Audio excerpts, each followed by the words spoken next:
Começa agora um programa que traz tudo sobre o livro mais lido em todos os tempos. Apresentamos O Som do Livro.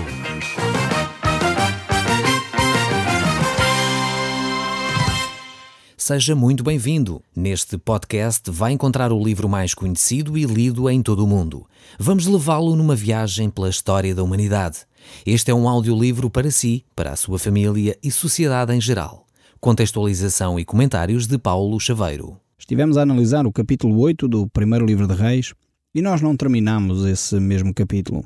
Eu gostaria de hoje voltar a ele e olhar ali a oração que Salomão faz. Nós vemos que no capítulo 8 ele está a tratar acerca da forma como o templo foi construído e da dedicação desse mesmo templo. Nós já vimos no estudo anterior que Salomão realmente dedicou todo o seu empenho, toda a sua fortuna do Estado naquele templo. Era um templo grandioso, todo ele forrado a ouro. E isto manifestava a sua dedicação a Deus. Não era no sentido de orgulho, de mostrar a opulência, não. Era num sentido de humildade, reconhecendo que era Deus que merecia toda a honra e toda a glória. E assim, naquele local, o povo iria servir ao Deus vivo e verdadeiro. No entanto, eles estavam bem conscientes de que aquele espaço ali não deveria ser ele mesmo objeto da sua adoração. Não deveria ser o templo ou os querubins que ali estavam naquele templo objeto da adoração do povo. Aquele espaço serviria, sim, como um facilitador da adoração ao Deus vivo e verdadeiro.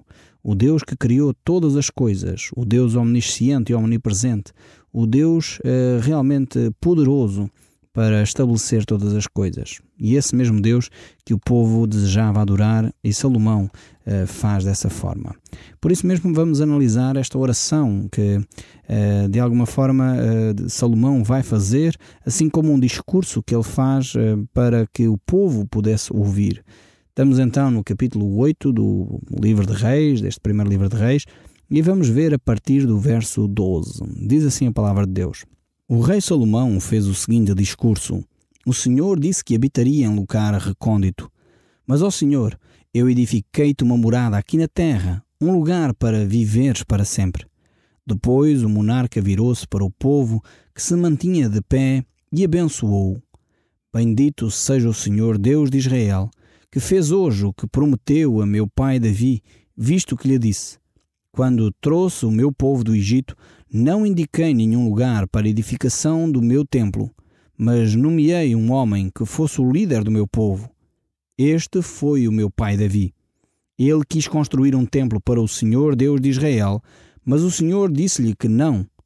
Estou satisfeito que queiras fazê-lo, mas é o teu filho quem realizará tal coisa. Agora o Senhor cumpriu com o que prometeu, porque sucedia ao meu pai como rei em Israel, e agora este templo foi construído para o Senhor Deus de Israel. Preparei um lugar no templo para a arca, que contém a aliança que o Senhor fez com os nossos pais, quando os tirou da terra do Egito. Vemos que assim, caro amigo, Salomão falou ao povo a respeito do templo que Davi, seu pai, planejou, e que Salomão realmente efetivou construindo este templo. Deus o aceitou, pois a sua glória manifestou-se numa forma de uma nuvem e foi visível a todos aqueles que estavam ali naquele lugar. O verso 22 continua. Seguidamente Salomão, sempre na frente de todo o povo, pôs-se diante do altar do Senhor, com as mãos estendidas para o céu e disse: Senhor Deus de Israel, não há outro Deus como tu, no céu nem na terra. Tu és misericordioso e bom, e cumpres as promessas que fazes aos teus filhos, se eles fizerem de todo o seu coração a tua vontade. Neste dia cumpriste a promessa que fizeste ao meu pai Davi, que era teu servo, e agora, ó Senhor Deus de Israel, cumpre igualmente o resto da tua promessa, de que se os seus descendentes andassem nos teus caminhos e se esforçassem para cumprir a tua vontade, tal como ele fez, um deles estaria sempre no seu trono de Israel. Sim, ó Deus de Israel, cumpre esta promessa também. Mas será realmente possível que tu, Deus, vivas na terra? Como é que isso pode ser, se nem os céus, nem os mais altos céus podem contê-lo? Portanto, muito menos este templo que mandei construir. Mesmo assim, ó Senhor meu Deus, tu ouviste e respondeste ao meu pedido. Peço-te que, noite e dia, veles sobre este templo, este lugar em que prometeste que viverias, e quando me virar para o templo e orar, seja de dia ou de noite, ouve-me e responde-me. Ouve qualquer súplica que o povo de Israel te dirigir, sempre que se virarem para este lugar para orar. Sim, ouve desde os céus, onde vives, e quando ouvires, perdoa. Se alguém for acusado de ter praticado qualquer maldade, e se puser aqui diante do teu altar, jurando que não o praticou, ouve-o desde os céus e exerce a tua justiça. Julga-o conforme tiver ou não praticado. Quando o teu povo, ó Deus, pecar e os seus inimigos o derrotarem, ouve-os desde os céus e perdoa-lhes. E se eles se arrepender, se voltarem para ti e confessarem que és o seu Deus, trá-los de volta, de novo a esta terra que deste aos seus pais. Quando os céus se fecharem e não houver chuva, por eles terem pecado, ouve-os dos céus e perdoa-lhes quando orarem virados para este lugar e confessarem o teu nome. Depois de os teres castigados, ajuda-os a seguirem os caminhos retos, nos quais deverão sempre andar, e envia-lhes a chuva sobre a terra que deste ao teu povo. Se houver fome provocada por doenças nas plantas, por pragas de insetos ou outros bichos nocivos, se os inimigos de Israel atacarem as suas cidades, se o povo for ferido por alguma praga ou epidemia, ou por outra coisa qualquer, noutra altura, quando o povo se converter dos seus pecados e orar, voltado para este templo, ouve-os então desde os céus, perdoa-lhes e responde a todos os que tiverem sido sinceros na sua confissão, porque tu conheces o coração de cada pessoa. Desta maneira aprenderão a reverenciar-te sempre, enquanto viverem nesta terra que deste aos teus pais. Quando estrangeiros ouvirem falar no teu grande nome e vierem de terras distantes para te adorar, atraídos pelo prestígio glorioso que tem o teu nome e pela grandeza dos teus milagres, se orarem voltados para este templo, ouve-os desde os céus e responda às suas orações. Todas as nações da terra te conhecerão e temerão o teu nome, tal como o teu próprio povo de Israel. Toda a terra saberá que este é o teu templo. Quando enviares o teu povo a lutar contra os seus inimigos e eles orarem a ti, olhando na direção da cidade que escolhestes, Jerusalém, e neste templo que fiz construído para a honra do teu nome, ouve as suas orações e socorre-os. Esta oração aqui de Salomão, que nós vamos ver, é realmente uma oração de grande solenidade. Ele está a inaugurar o templo e faz aqui uma oração profunda. Ele relembra a aliança que Deus havia feito com Davi, seu pai, mas também ao mesmo tempo ele relembra a aliança que Deus tinha estabelecido com a nação de Israel. E ali o templo agora assume uma marca importante na vida espiritual da nação de Israel. Ou seja, o povo deveria perceber que a grandeza daquele monumento não era simplesmente para ser belo, mas era porque ele representava a grandeza do próprio Deus. E representava também a forma como Deus havia intervido na vida do povo de Israel. Por isso mesmo a grandeza daquele grande monumento. E por isso mesmo também o povo deveria dirigir a sua oração voltado para aquele lugar, pois aquele lugar representava a presença de Deus no meio do povo. Ao mesmo tempo era interessante ver ao longo da oração que fomos lendo e ainda continuaremos a ler, que Salomão estava bem consciente que Deus é o Deus dos céus, é o Senhor que está entronizado nos céus. Ou seja, o povo deveria se voltar para o templo, mas ao mesmo tempo deveria estar consciente que Deus não mora em casas feitas por mãos humanas. Deus está entronizado nos céus. E é lá dos céus que Deus iria responder às orações do seu povo. E várias vezes ele repetia esta frase: Senhor dos céus, que ouves dos céus, responde. Senhor, que ouves dos céus, responde. Salomão estava bem consciente que aquele lugar que ele edificou para Deus servia como um símbolo mais para o povo do que para Deus, mas também ao mesmo tempo era um sinal de gratidão do povo de Israel e de Salomão e também de Davi para com o seu próprio Deus, que os acompanhou constantemente nas conquistas que eles fizeram da terra prometida. O texto bíblico continua e diz: quando pecarem contra ti, e não há ninguém que não peque, se a tua ira se acender contra eles, permitindo que os seus inimigos os levem como cativos para alguma terra estrangeira, longe ou mesmo perto, se reconsiderarem os seus corações e se converterem suplicando-te, dizendo: pecamos, agimos perversamente, e se com toda a sinceridade se voltarem para ti e orarem na direção desta terra que deste aos teus antepassados, e na direção desta cidade de Jerusalém que escolheste, e na direção deste templo que fiz em honra do teu nome, ouve as suas orações e rogo-os desde os céus em que vives, e vem em seu auxílio. Perdoa ao teu povo todas as suas maldades, e torna os seus opressores misericordiosos para com eles, pois são o teu povo, são a tua possessão que resgataste da fornalha do Egito.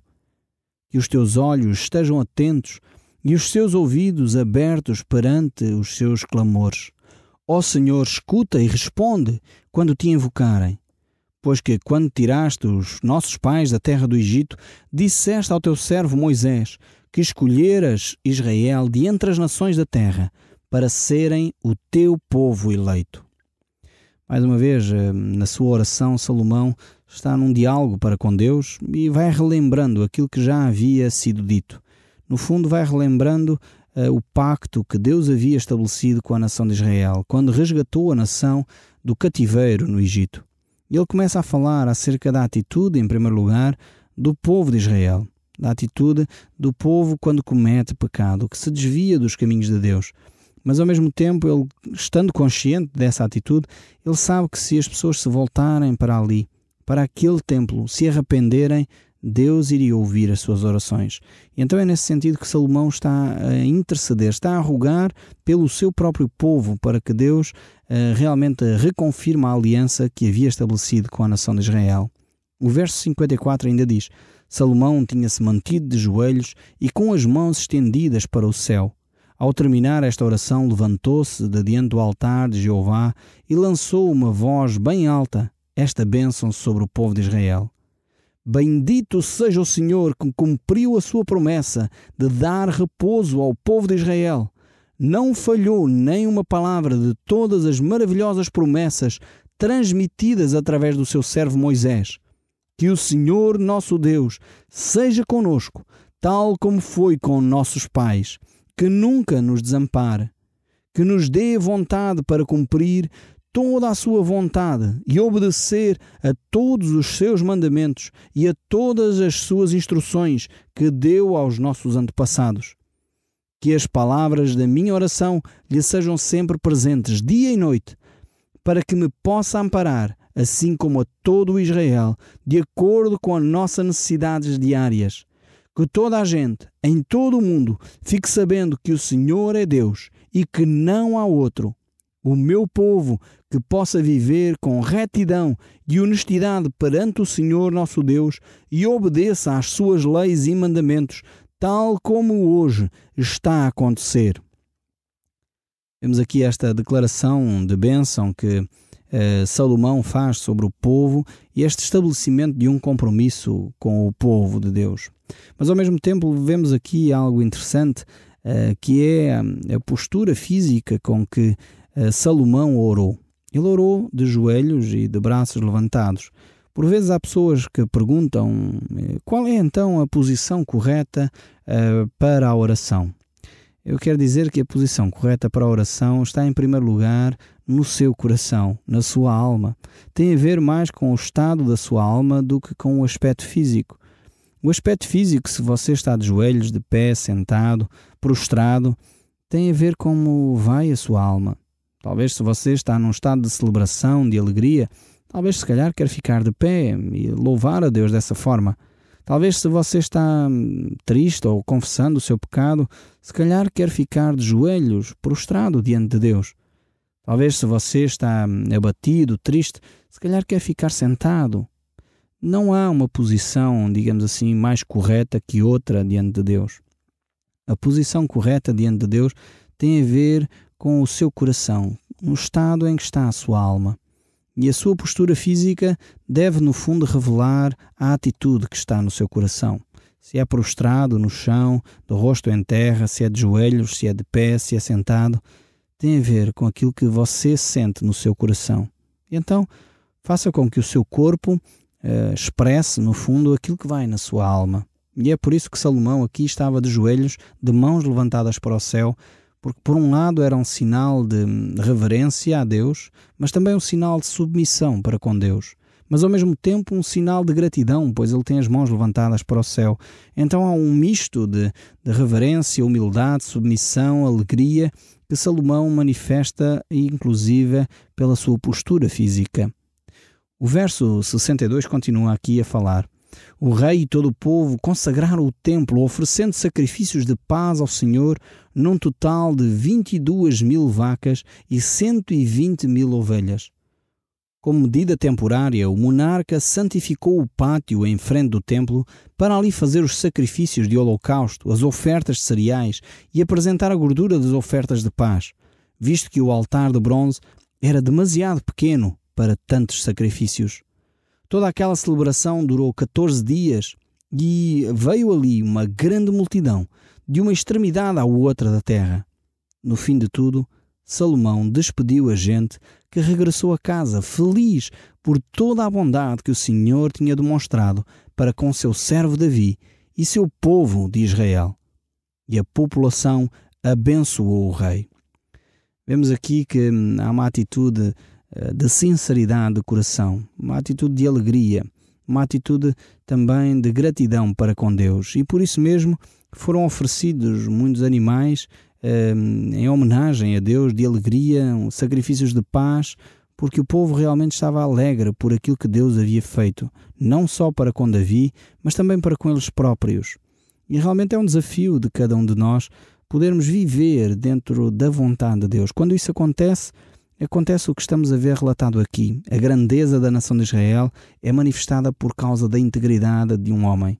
E esse homem foi Davi, que passou valores tremendos ao seu filho Salomão e que estava na mesma sequência de ideias, na mesma atitude de preservar a palavra de Deus e viver essa mesma palavra.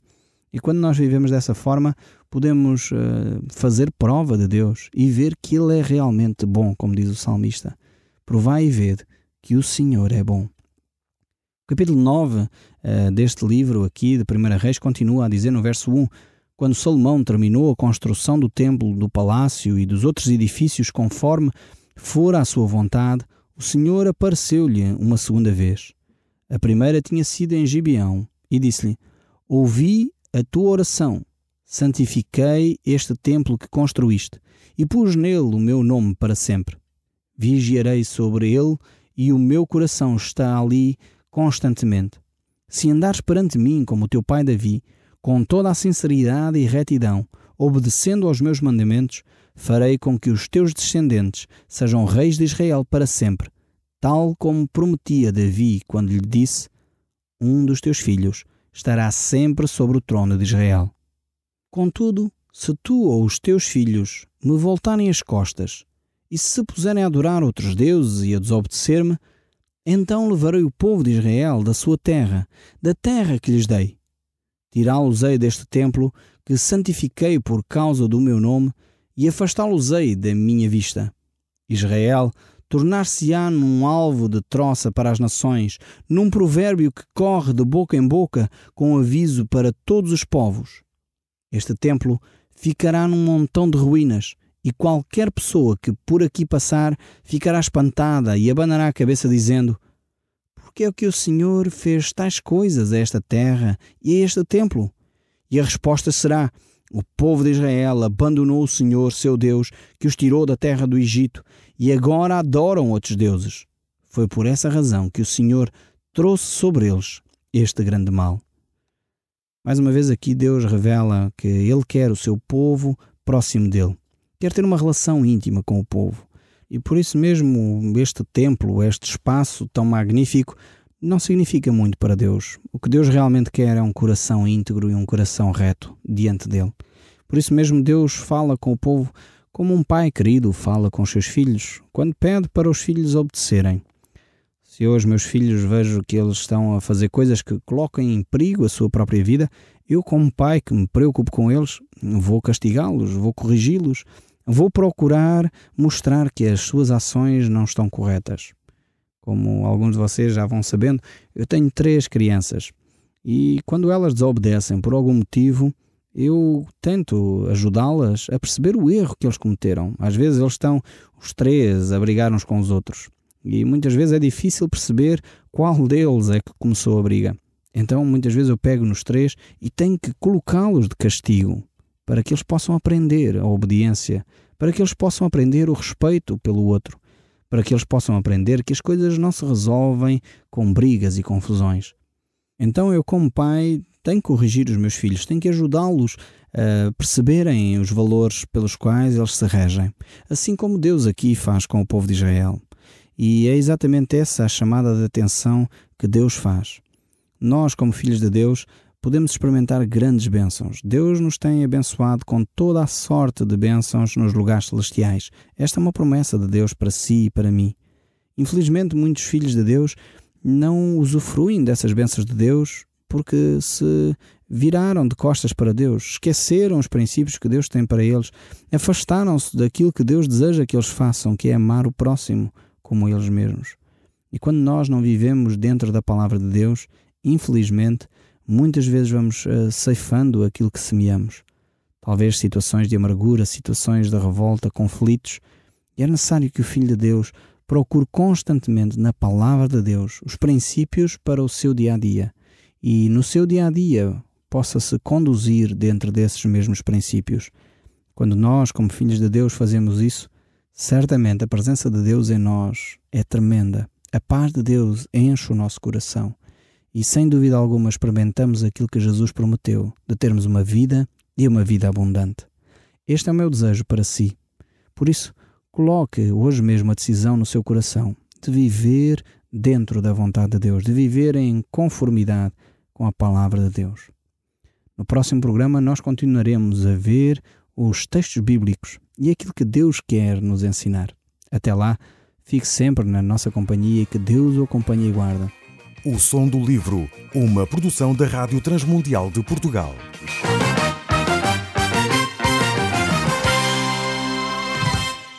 RTM. Conhece todos os nossos programas em rtmportugal.org. Uma produção da Rádio Transmundial de Portugal.